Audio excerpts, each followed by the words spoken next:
que compartas con nosotros este tema de hoy que hemos querido titular ¿Cómo vive Jesús su muerte?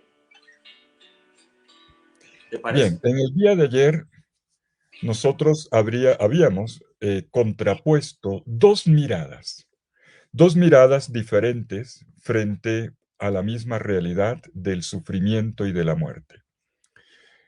Siguiendo esta, estos criterios simbólicos, esta arquitectura simbólica del Evangelio de Juan, la describíamos como una mirada desde abajo y como una mirada desde arriba. La mirada desde abajo está muy bien representada en las palabras de Pedro cuando se contrapone, y esto aparece en los sinópticos, cuando se contrapone al anuncio de la pasión, cuando Jesús dice que va a sufrir mucho, y Pedro se lleva a Jesús aparte, lo reprende, y esto no va a pasar, porque es la reacción humana frente al dolor. Esto no tiene que pasar. ¿O por qué tiene que pasar? Sentimos una repugnancia muy, muy normal, inclusive muy visceral. Y esta es la mirada desde abajo, que Jesús allí mismo enseguida, cuando lo reprende y lo llama Satanás y lo manda de nuevo al discipulado, le dice, es que tú piensas como los hombres, no como Dios. Tienes la mirada desde abajo, la mirada humana, que es así, pero invita inmediatamente a mirar desde Dios, a pensar como Dios, a sentir como Dios.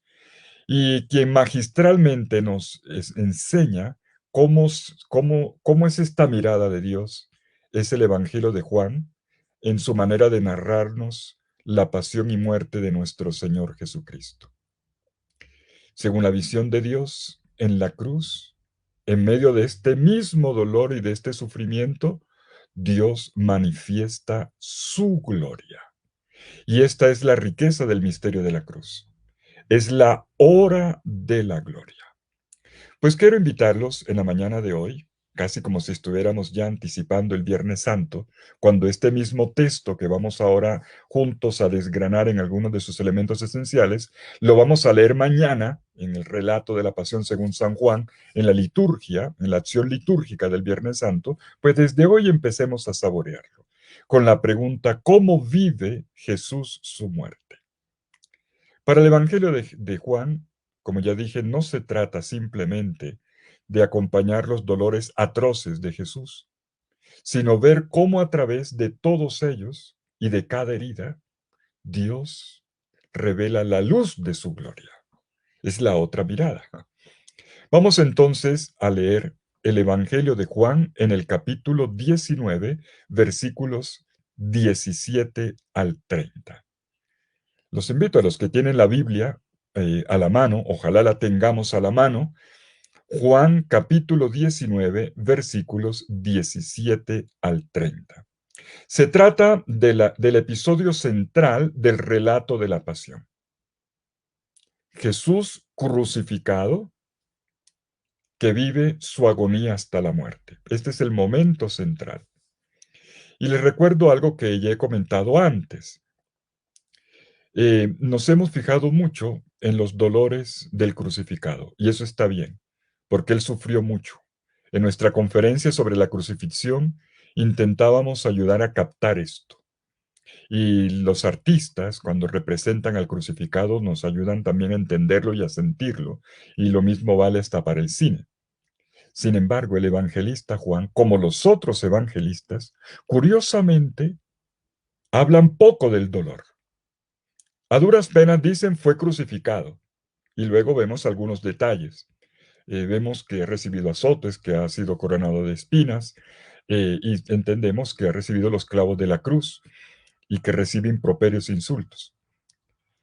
Pero fíjense ustedes que de un tiempo para acá, yo creo que ha acompañado la historia de la iglesia, pero en unos tiempos más que en otros, se ha acentuado una espiritualidad de la pasión excesivamente dolorista. Y digo dolorista en el sentido de que nos quedamos simplemente en apreciar el dolor, lo cual está bien, que ese es el punto de partida, ese es el polo a tierra, pero sin dejar que ese dolor sea ventana. Sean ventanas que nos abren el misterio de Dios y nos permiten recibir la gloria de la cruz. Porque no es la narrativa de una muerte solamente Es una manifestación de Dios y una acción salvífica de Dios a través de eso. Y por eso el Evangelio de Juan también, como los otros, es magistral. Y lo primero que hace es eliminar todo eso que aparece en las películas, tanto detalle, los evangelistas lo omiten. ¿Para qué? Para que nos enfoquemos, nos centremos en la contemplación del crucificado y de la manera como Él se echa al hombre esta cruz, como la abraza y como la va a transformar desde dentro con la fuerza de su amor. Por eso he dicho, en Juan 19, 17 al 30 tenemos precisamente esta parte central. Y el evangelista Juan nos regala, dentro de esta sección central, cuatro escenas que relatan el acto de la crucifixión, cuatro escenas, cada una de ellas merecería un buen rato de contemplación. Es para orar una por una, como cuando uno va a una galería de arte.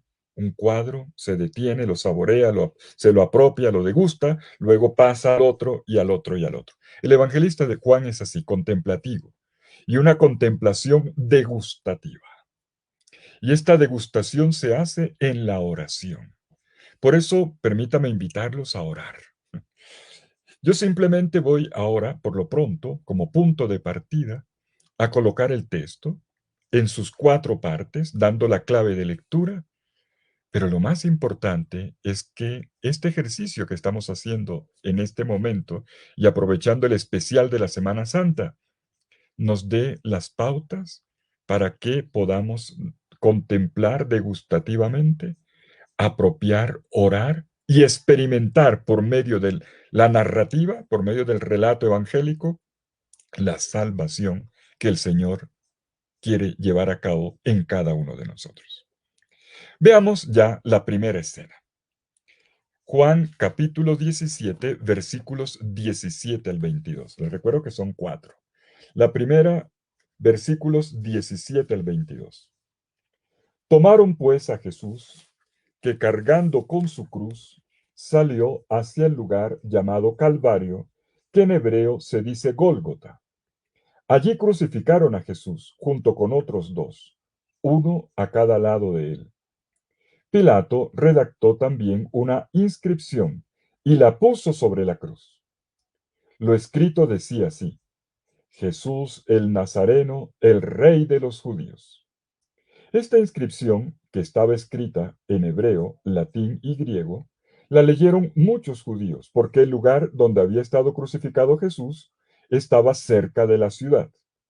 Los sumos sacerdotes de los judíos dijeron a Pilato: no escribas el Rey de los Judíos, sino este ha dicho: yo soy Rey de los Judíos. Pilato respondió: lo que he escrito, escrito está. El versículo 17, a ver, vamos a desgranar algunos elementos, solo una pequeña ayuda para la contemplación degustativa en este Jueves Santo y preparación ya también del viernes. En el versículo 17, el narrador de Juan dice que Jesús, cargando la cruz, fue al lugar de la calavera, por la apariencia que debía tener el sitio, Gólgota en hebreo. Y notemos enseguida la solemnidad con la que Juan describe el camino de la cruz. Primer detalle: Jesús carga la cruz él solo, sin la ayuda de nadie. Esta es la perspectiva del cuarto evangelio, el Evangelio de Juan. Y un lector muy afinado, como seguramente son todos los que me están escuchando en este momento, me va a decir: sí, pero el Cireneo. Yo sé, eso está en los evangelios llamados sinópticos, de Mateo, Marcos y Lucas. Lo que quiero decir es que nos fijemos en el Evangelio de Juan. Cada evangelio hay que leerlo desde su perspectiva. Y en el Evangelio de Juan el primer detalle es: Jesús cargó la cruz él mismo sin la ayuda de nadie. Juan no entra en discusión sobre la otra tradición del Cireneo. No entra, tampoco la contradice. Lo que nos está dando es una lección. Jesús lleva la cruz en primera persona, él, y de esta manera casi que abre una procesión real, como rey, hacia la colina del Gólgota, donde según la tradición judía de la época, por cierto, fue enterrado Adán en el Gólgota. Por eso ustedes han visto seguramente en muchas representaciones de la cruz que abajo se coloca una calavera. ¿Se han fijado? Que coloca una calavera y un par de huesitos, el fémur, y mucha gente dice, ¿y por qué colocan calavera al pie de la cruz? Porque una antigua tradición judía, retenía que ese sitio había sido el lugar donde habían enterrado a Adán. Así como va a ocurrir también, hay otra tradición de que el monte Moria era el lugar donde se construyó el templo de Jerusalén y que en ese lugar, antes de que fuera el templo, Abraham había hecho el ritual de sacrificio de su hijo Isaac. Recordemos que al final no murió, Dios le tuvo la mano. Pero para el mundo hebreo esto es fundamental. Entonces, existen estas tradiciones en Jerusalén. Y Jesús es crucificado allí. Aquí mismo es crucificado Jesús.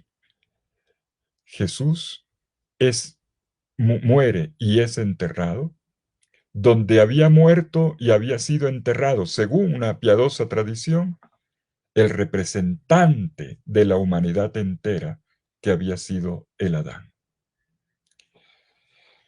Y donde murió el primer Adán, muere el nuevo Adán. Aquí mismo es crucificado en medio de otros dos, dice el versículo 18, meson, en medio de, uno a un lado, el otro al otro lado, y Jesús meson, en medio, dice en griego, meson, en medio de. En medio de subraya una posición central. Jesús está en la posición eminente, la misma que, por cierto, tendrá el resucitado cuando venga en medio de los suyos en el día de la resurrección. Como dice Juan 20:19, Jesús vino y se paró, meson, en medio, y se paró la expresión es la misma, se paró en medio, meson, de ellos y les dijo, la paz sea con ustedes. Miren ustedes la relación entre el evento de la cruz y la de la resurrección. El Juan es muy preciso en la terminología. En la cruz Jesús está en medio de lo mismo que hará en el cenáculo cuando se manifieste resucitado. Y mientras tanto, este Jesús que ha llevado la cruz él solo, que ha sido colocado en el lugar Gólgota, llamado Gólgota de la calavera, que algunos interpretan como la calavera de Adán, de donde había sido enterrado Adán, y por eso la imagen de la calavera, ahora, y Jesús en medio, de una forma tremendamente, diríamos, protocolaria, como ocurría en las antiguas cortes, el rey está en la mitad, ya Juan nos da dando la pista fundamental. Jesús está en la posición del Kyrios, en la posición del Señor y Rey. Y esto es lo que se va a subrayar enseguida, en este mismo versículo 19. Hay una inscripción, un título, más que una inscripción es un título, el titulus crucis, dirían los latinos, el titulus crucis. Es Pilato el que va a hacer colocar este titulus. Digo títulos porque es un título cristológico, ya lo subrayo. Está colocado esta inscripción que dice Jesús el Nazareno, el Rey de los judíos. Atención que esta inscripción o títulos no es la causa. Haitía, dicen los relatos paralelos de Marcos 15:26 y de Mateo 27:37. Dice, estaba una inscripción donde estaba la causa de su condena. Haitía se dice en griego. Juan no pone eso. Juan no pone la expresión causa, sino más un título, el titulus crucis, que es un título cristológico. Título cristológico quiere decir el anuncio de la verdadera identidad de Jesús. Jesús es el Rey de los judíos y por lo tanto es el Mesías davídico. Él es el Señor del pueblo de Dios. Hay una proclamación, un evangelio anunciado heráldicamente desde un cartelito. y este que está aquí es el rey. Y precisamente todavía hay otro detalle más que es muy juánico, porque este escrito es un titulus, aparece en hebreo, en griego y en latín. Hebreo, griego y latín son las tres lenguas de la llamada en ese tiempo oikumene. El oikumene deviene ecumenismo. Oikumenes es el mundo conocido. Las tres lenguas del mundo conocido, que obviamente es una visión desde la perspectiva romana, desde el punto de vista romano. Y aquí entonces las tres lenguas. El hebreo, que es la lengua de la religión, y partimos del mundo, del país donde estamos, Israel. Luego el, viene la segunda lengua, el griego, que era la lengua de la cultura, que los griegos habían traído con su mundo helenístico, tan refinado, pero también en latín, que era la lengua del dominador, es la lengua de la política, la lengua de los romanos. La religión, la cultura y la política. Son las tres lenguas del oikomene, pero también las tres dimensiones de un mundo que en este momento está unificado y que aparece frente a Jesús. Todas estas tres lenguas, o mejor, estos tres mundos, proclaman en la cruz la identidad de Jesús como Rey, como Señor, como Kyrios. Y entonces, como podría esperarse, los jefes de los sacerdotes, cuando ven el letrero, inmediatamente cuestionan el escrito. Corren donde Pilato para pedirle que lo reescriba en otros términos, que lo reescriba más bien en términos despreciativos, porque esa era la finalidad en principio del cartelito, humillarlo colocando la causa de la condena. Oye, lo escribiste mal. No escribas el rey de los judíos. Le fueron a dar lecciones a Pilato, que no entendía mucho del judaísmo. No escribas el rey de los judíos, escribe más bien, este dijo, yo soy el rey de los judíos.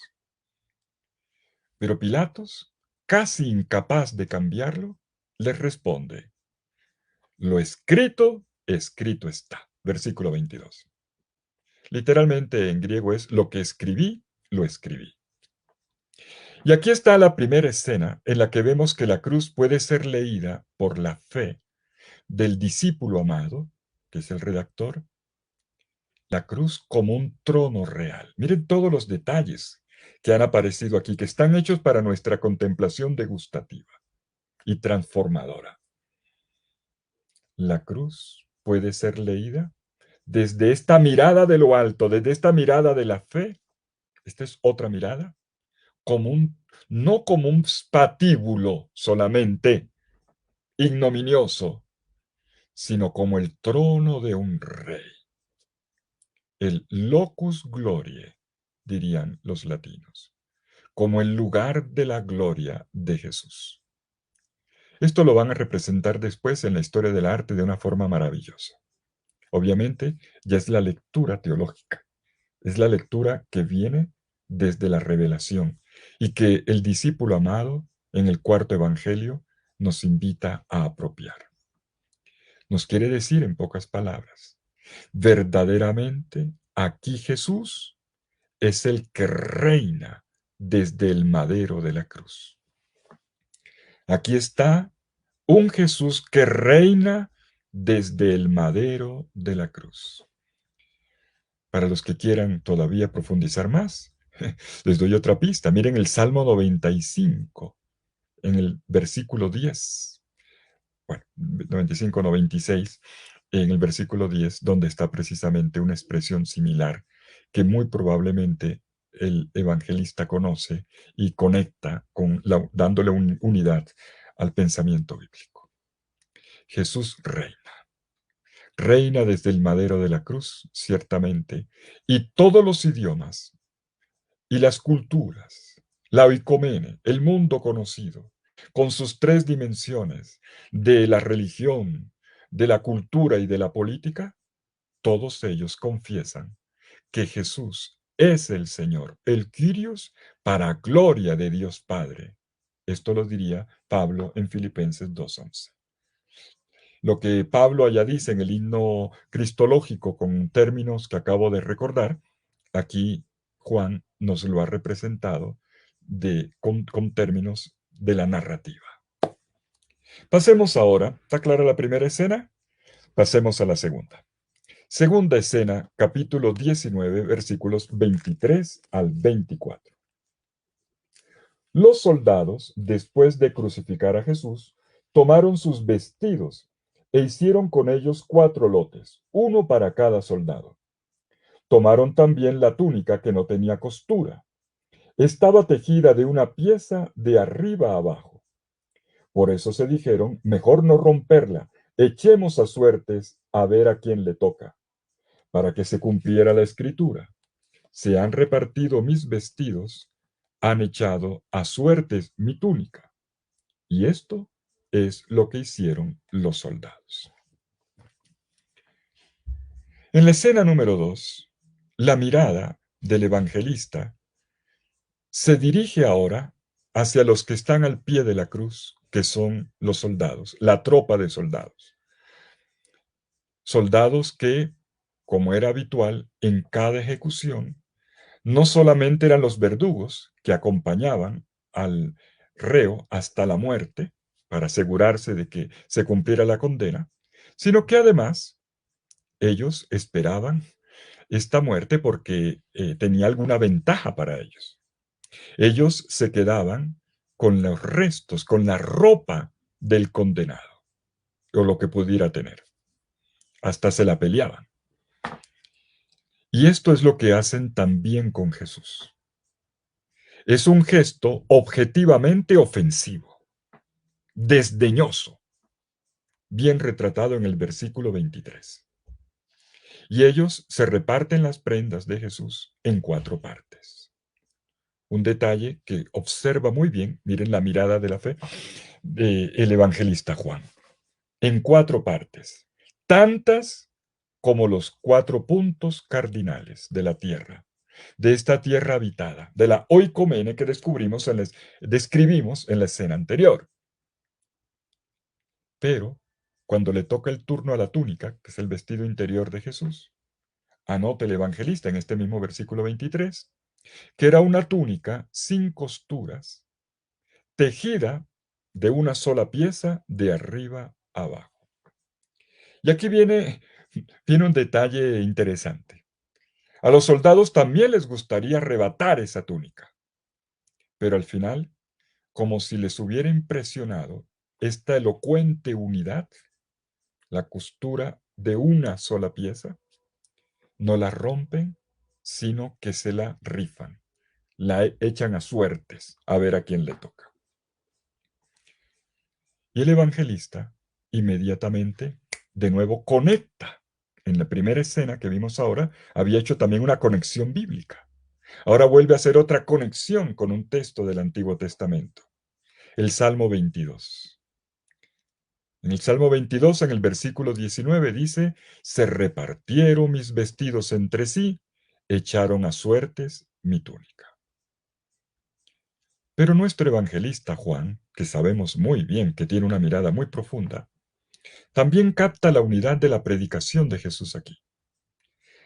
La túnica sin costuras, para una persona entendida de la época, le evocaba la vestidura distintiva del sumo sacerdote del templo de Jerusalén, quien debía, por reglamento, por norma, llevar una túnica hecha con estos criterios.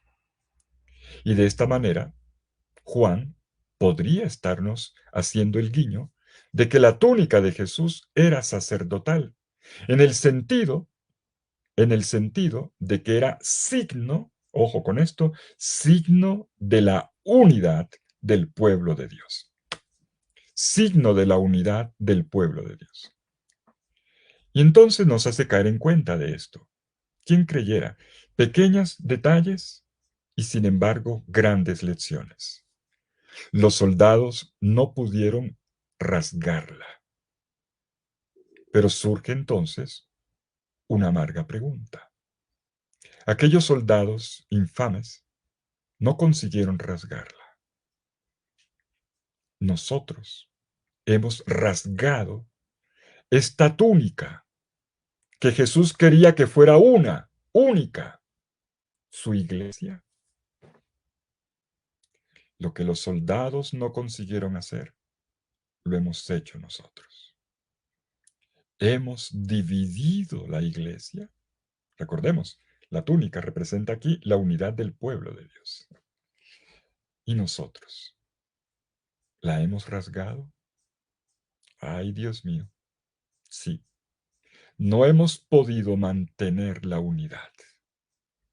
Esta unidad que era el querer de Jesús y que expresó con tanta confianza en este cuarto evangelio, en la oración sacerdotal, en el capítulo 17, en los versículos 20 al 23, donde Jesús dice claramente, Padre, lo que yo te pido es que estos, mis discípulos, sean uno, como tú y yo somos uno, que sean uno.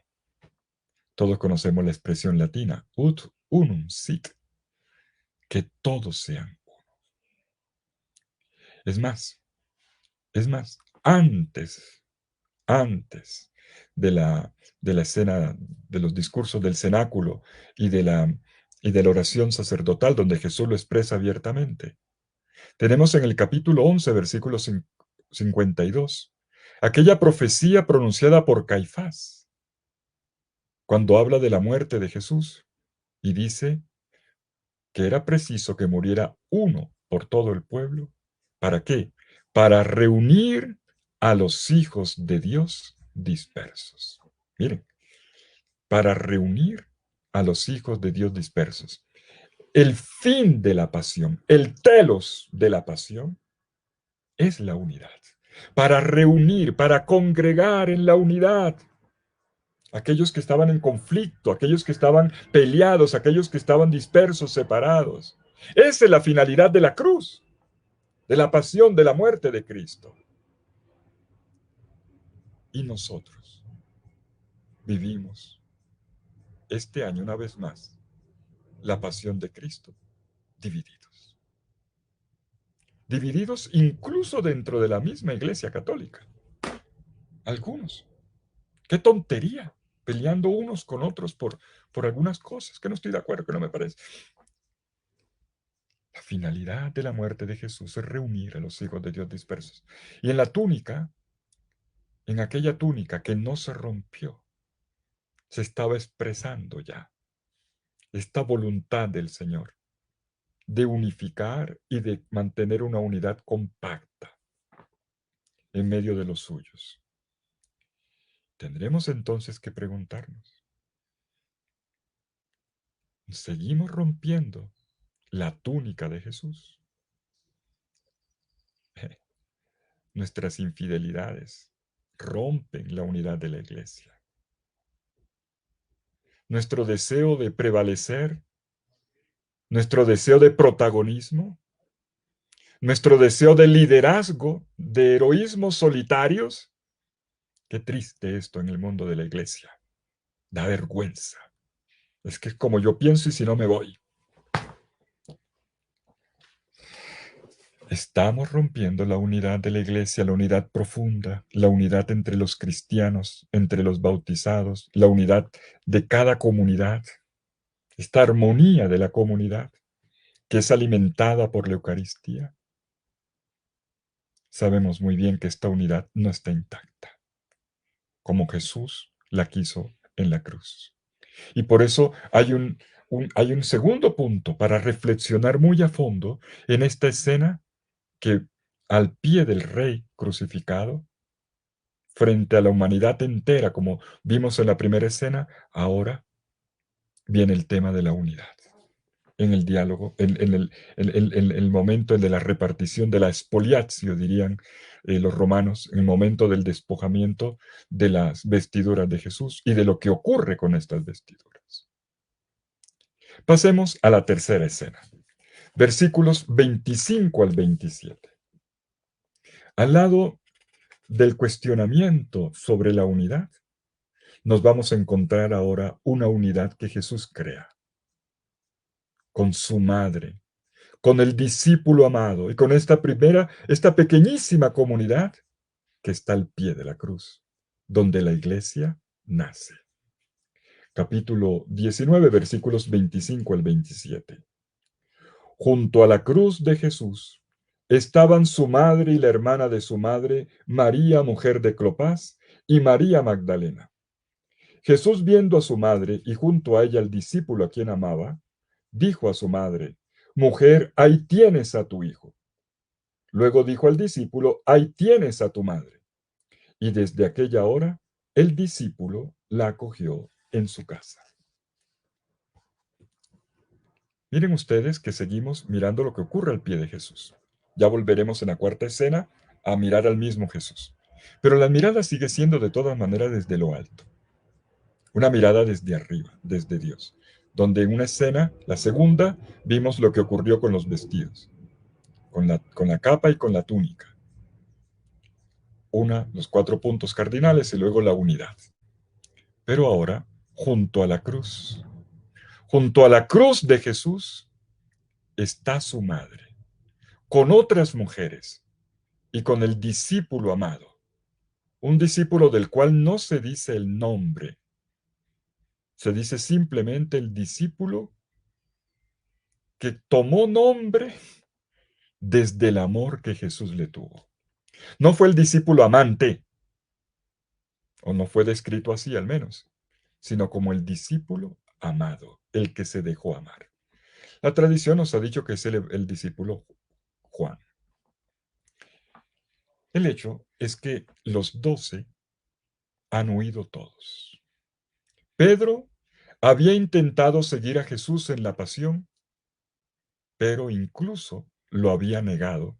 Había confesado que se reconocía a sí mismo, pero no a Jesús. Esto aparece en el capítulo 18, versículos 15 al 27. Pero ahora Jesús está en la cruz como rey, reina como el Quirios. Y desde allí, desde la altura, ve a su madre. Jesús ve a su madre, dice el versículo 26. Jesús la había visto en Caná de Galilea, al comienzo de su ministerio, cuando llevó a cabo el primer signo que revelaba su gloria. En el capítulo 2, versículos 1 al 12 de este Evangelio de Juan. Y la vuelve a mirar, la vuelve a encontrar aquí y le regala su mirada otra vez desde la cruz. El antiguo himno latino, que viene desde la Edad Media y que todavía recitamos, lo retrata bien. Stabat mater dolorosa, justa crucem lacrimosa, dum pendebat filius. Estaba la madre dolorosa junto a la cruz lacrimosa llorando, donde estaba colgado el hijo, donde colgaba el hijo. Y dice el texto que María estaba. Aquí importa mucho el griego. No simplemente en el sentido de estar presente. Estaba, aquí va a connotar un estar de pie. En una postura que la convierte en una figura significativa, representativa, simbólica de la comunidad de Jesús, de la iglesia. Jesús la ve en su condición de hija de Sión, de madre del Mesías. Y junto a ella, al discípulo amado. A este discípulo sin nombre, o mejor dicho, cuyo nombre es el ser amado. ¿Y para qué? Para que cada discípulo, para que cada creyente a lo largo de la historia, cada uno de nosotros, podamos identificarnos con él. Por eso es el amado, porque amados somos todos nosotros. Pero claro, aquel era un discípulo histórico que estaba ahí. Pues en esta hora, en la cruz, permítame la expresión, Jesús instituye la iglesia. La iglesia que será la comunidad de los discípulos amados y que se aman entre sí. con este mismo amor con que Jesús los ha amado. Eso es la iglesia. La iglesia no es una congregación, una reunión de personas que se encuentran por motivos afines. La iglesia es una expresión viva del amor del crucificado. Personas que se han descubierto amadas y que despliegan todo ese amor en fraternidad y en servicio.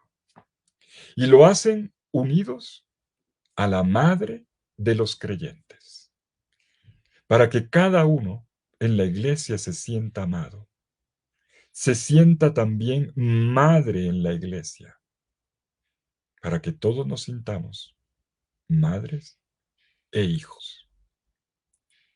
Amén. Amen a los discípulos, a mis discípulos como hijos e hijas, es lo que nos está diciendo esta escena. No se comporten como madrastas. Jesús dice en el versículo 26, mujer, aquí tienes a tu hijo. Son las palabras que Jesús siempre le está diciendo a la iglesia. Siempre. Mira a tus hijos. Y estas palabras que Jesús siempre le dice a la iglesia están invitando a incluir en la iglesia a cada persona amada por Jesús. Este hijo, tu hijo, dice Jesús, es el discípulo amado. Y si el discípulo amado es la figura de todos los amados por el crucificado, por aquel que dio su vida por nosotros hasta el extremo, como el amigo que da la vida, entonces la iglesia es aquella que reconoce como hijos suyos a todos sus hijitos amados en cualquier rincón del planeta y en cualquier situación en que están. Que ningún hijito se quede sin casa, y su casa es la iglesia. Que ningún hijito se quede sin familia, y su familia es la iglesia. Y Jesús le dice enseguida al que está en el lugar del hijo, del que ha dicho tu hijo, le dice al discípulo, ahí tienes a tu madre, versículo 27. O sea, tu discípulo acepta a tu madre, acepta a tu iglesia, acepta a la comunidad cristiana como a tu madre. Pues sí, esta es otra manera, o mejor, la manera más completa de entender y vivir la iglesia. Como dice un buen amigo mío teólogo, dice, esta es la otra eclesiología. Una visión diferente de la iglesia en la existencia cristiana. Y termina el episodio, este tercer episodio. Y desde esa hora, el discípulo la tomó entre sus cosas. Bueno, estoy traduciendo literalmente el griego. Eistaidia. Entre sus cosas, es decir, como lo que él era propio. Las traducciones normalmente dicen, y la llevó a su casa. Es una traducción correcta, pero el texto, correcta pero insuficiente. Eistaidia no significa casa solamente, sino la recibió como su madre. La recibió como algo que le era propio. La introdujo dentro de lo suyo. Y pasemos a la cuarta y última escena. Juan capítulo 19, versículos 28 al 30. Después de esto, sabiendo Jesús que ya todo estaba cumplido, para que se cumpliera la escritura, dijo, tengo sed. Había allí una vasija llena de vinagre. Sujetaron a una rama de hisopo una esponja empapada en vinagre y se la acercaron a la boca. Cuando tomó Jesús el vinagre, dijo, todo está cumplido. E inclinando la cabeza, entregó el espíritu. Bueno, después de los hechos ocurridos en la escena anterior, el evangelista Juan coloca una palabra que es clave. Es que en el Evangelio de Juan cada palabra es para digerirla. Yo lamento que tengamos el tiempo tan limitado, porque aquí cada palabra es de una gran profundidad. Dice, comienza el texto diciendo, sabiendo. Después de esto, ¿qué es después de esto? La escena de la crucifixión, en medio de, como un rey. Luego la segunda escena, la de los soldados que se reparten la capa y la túnica. Luego la escena de la unidad de la madre y del hijo, de la madre y del discípulo amado. Ahora, después de esto, Jesús sabiendo que. El paso hacia adelante está con el verbo saber, eidos. Jesús sabe, eidos. Jesús sabiendo que todo lo que tenía que realizar en su misión ya estaba cumplido. ¡Wow! ¡Qué expresión! Justo cuando acaba de referirse a la madre y al hijo, se coloca la expresión, en este momento Jesús tenía la plena conciencia, la total certeza, sabía, eidos, que su misión estaba cumplida perfectamente. Pero su voluntad de hacer la voluntad de Dios, valga la redundancia, requiere que en este momento, cuando podría declararse satisfecho, Jesús dice lo contrario. Jesús declara la sed, lo contrario de una satisfacción. Jesús declara su sed incluso en la muerte. Cuando podría tener todo en la mano, Jesús dice, tengo sed, me falta algo. Es una alusión, de nuevo, el evangelista Juan nos conecta con textos del Antiguo Testamento y otra vez otro salmo, Salmo 42. En el Salmo 42, conocidísimo por cierto, el Salmo de la sierva, como busca la sierva corrientes de agua, así mi alma te busca a ti, Dios mío. En el versículo 3, este orante, que se identifica con una sierva en el desierto que busca un chorrito de agua, y que levanta la cabeza y brama porque no encontró la gotica de agua para calmar su sed. El orante dice, tengo sed del Dios vivo. ¿Cuándo entraré a ver el rostro de Dios? Y claro, son palabras dichas dentro de una gran pasión. Y fíjense que aquí no es la pasión dolorosa externa de los dolores físicos, es una pasión por Dios. Una tremenda pasión por Dios. La del orante del Salmo 42, con quien Jesús se identifica. Tengo sed del Dios vivo. Mis lágrimas son mi pan, mientras todo el día me preguntan, ¿dónde está tu Dios? Es una oración entre lágrimas. Y el Jesús, agonizante, grita, tengo sed. En el versículo 28 del capítulo 19 de Juan. Tengo sed de Dios. Tengo sed de ver su rostro. Tengo hambre y sed de su reino. Y es la sed que deberíamos tener nosotros a la hora de la muerte. Sed de Dios. Morir con ganas de Dios. Y como cuando los moribundos normalmente tienen sed. Y como todos los moribundos, llegamos a tener sed de agua. Pero como Jesús, deberíamos también tener sed de Dios. ¿Cuándo veré tu rostro? Dice el orante del Salmo 42 en el versículo 3. Tú, que siempre has estado cerca de mí en mi vida. Señor, ¿estarás a mi lado cuando tenga que pasar por el trance de la muerte? Te encontraré, amado mío, Señor mío, con los brazos abiertos en el momento de mi muerte. Y podríamos responder, en el momento de mi muerte mi vida no caerá en el vacío, en un abismo profundo. Mi vida caerá en tus brazos y será perfectamente saciada. Porque la realización de mi vida, lo que me llena el corazón, no son las tareas, las cosas que yo hago. Como Jesús acababa de decir, he cumplido.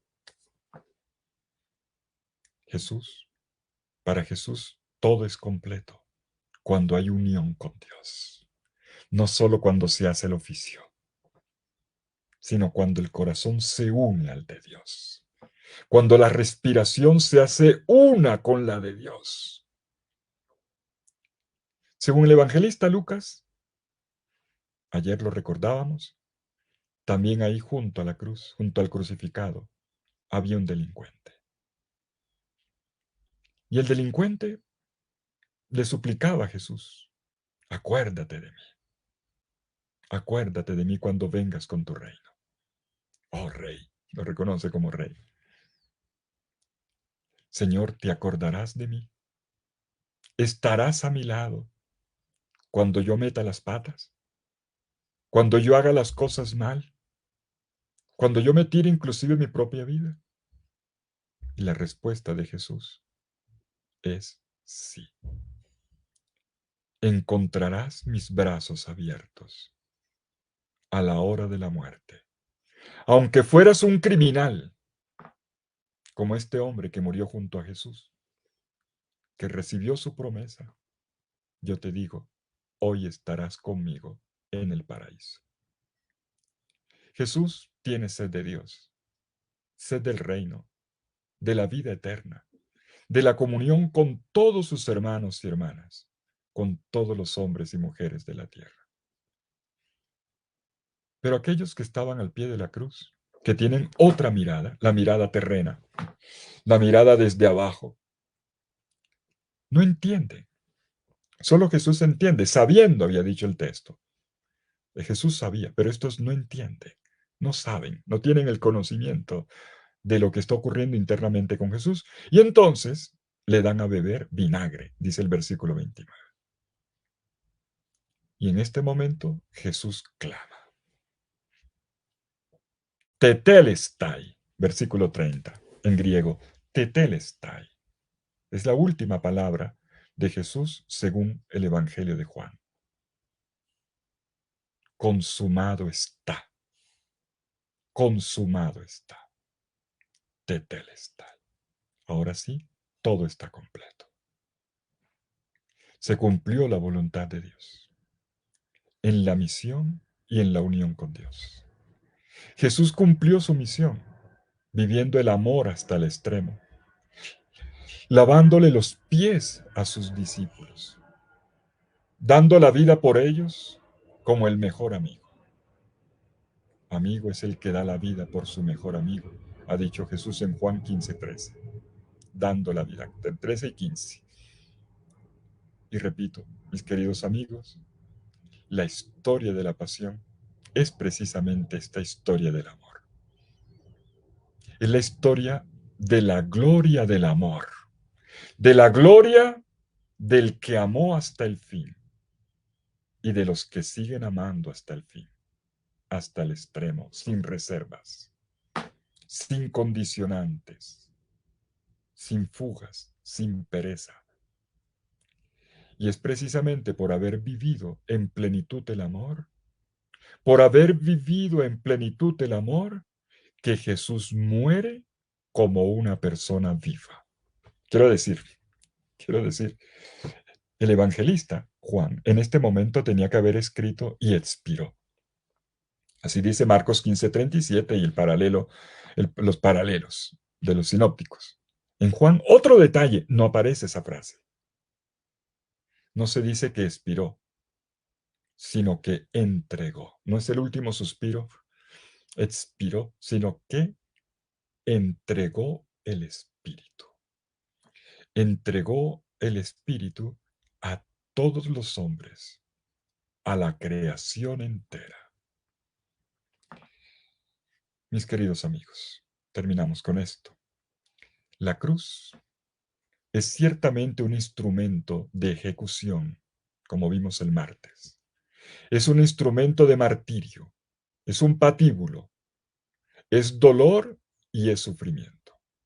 Pero cuidado, decimos hoy, cuidado, lo decimos ahora desde el texto bíblico, no desde no desde los elementos reconstructivos, inclusive arqueológicos, no. El evangelista ahora nos lleva a descubrir algo que solamente Él nos puede decir. Y aquí está la gran verdad de la cruz. El cuarto evangelio, el evangelio de Juan, nos dice que no es la cruz la que le dio gloria a Jesús, porque no es un acto simplemente de heroísmo de una persona que con un instrumento trajo algo extraordinario. Es al revés. No es la cruz la que le dio gloria a Jesús, sino que es Jesús quien transformó un instrumento de muerte en un lugar de gloria, allí donde nadie reconocería gloria. Jesús hace presente la gloria de Dios. Repito, allí donde nadie reconocería gloria, en un fracaso, en una enfermedad, en un problema, en un conflicto, en un rechazo, en una persecución. ¿A quién se le ocurre ver éxito, gloria? Y fue allí donde Jesús hizo presente la gloria de Dios. La cruz es el lugar de la gloria de Dios. La gloria del amor vivida a la altura del don de su propia vida. Y por eso podríamos decir que la cruz no debe prevalecer sobre el crucificado. Es decir, el instrumento del martirio, el dolor, no es más importante que aquel que lo sufre. Porque no es la cruz lo que hace grande a Jesucristo. Es Jesucristo quien inclusive redime por medio de una cruz.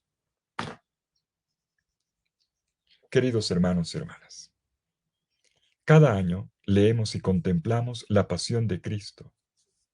Inclusive mañana viernes iremos a nuestras bellas liturgias de la iglesia para venerar esta santa cruz por la cual el Señor redimió al mundo. Pero tenemos que entender que todo esto ha ocurrido para que entendamos la cruz y nuestras cruces como el lugar donde Dios se manifiesta. No es donde Dios no está. Hay gente que piensa que porque se enfermó Dios lo abandonó. Es todo lo contrario. Es todo lo contrario. Allí Dios está y no está causando dolor. Él está redimiendo desde ese dolor.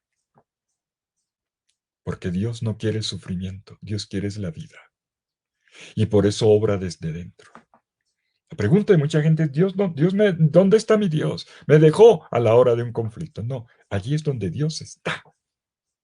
Y allí es donde Dios ha sido narrado por Jesucristo. Lo que Juan luego en una carta dirá, la primera carta de Juan, capítulo 4, versículo 8, y en el 16, Dios es amor. Dios se reveló como amor. Esta frase, Dios es amor, viene de la cruz. Un amor que vence a la muerte. Un amor que genera la resurrección y la vida eterna. Y aquí estamos nosotros, al final de nuestra contemplación. Como me habría gustado que leyéramos los capítulos 18 y 19 completos, pero de todas maneras les digo que tenemos el podcast donde tenemos la lectura de la Pasión completa y ahí sí no tengo afán con el tiempo. Lo importante es esto. Planteémonos esta pregunta. ¿Qué se nos ha dado a entender en este misterio de la cruz? ¿Qué se nos ha dado a entender a nosotros, a pesar de nuestro corazón a veces tan duro, tan peleonero, tan rebelde, tan de mirada corta, tan encallecido, tan endurecido, que padece de lo que el Evangelio llama esclerocardía? Y permítame afirmarlo, la cruz nos narra a nosotros, a los cristianos y al mundo entero, lo que es un amor vivido hasta el extremo, hasta la entrega, hasta ponerse en nuestras manos para que se haga nuestra propia vida, hasta el punto de que con esa misma vida no querramos hacer otra cosa sino amar y amar, servir y servir, amar sirviendo, dándonos totalmente por el bien de los demás. Eso es. Un amor hasta el punto de dedicar totalmente la vida por los demás. Y por eso Jesús es el crucificado. Y lo que nosotros debemos creer y confesar cada vez que miramos la Santa Cruz no son solamente las llagas, sino lo que se asoma detrás de esas llagas. Un amor que ha vencido a la muerte y por lo tanto la gloria de la resurrección que se asoma por medio de las llagas. Nunca debemos separar la cruz de la resurrección, porque la resurrección viene precisamente desde dentro de la cruz. Y por eso entremos ya en este triduo pascual, de pasión hacia la resurrección, desde los dolores y desde las oscuridades hacia la victoria y la luz de una vida nueva. Mis queridos amigos, la vida ha vencido a la muerte. El amor ha vencido a la muerte. La reconciliación ha superado toda separación. La comunión ha superado toda situación infernal.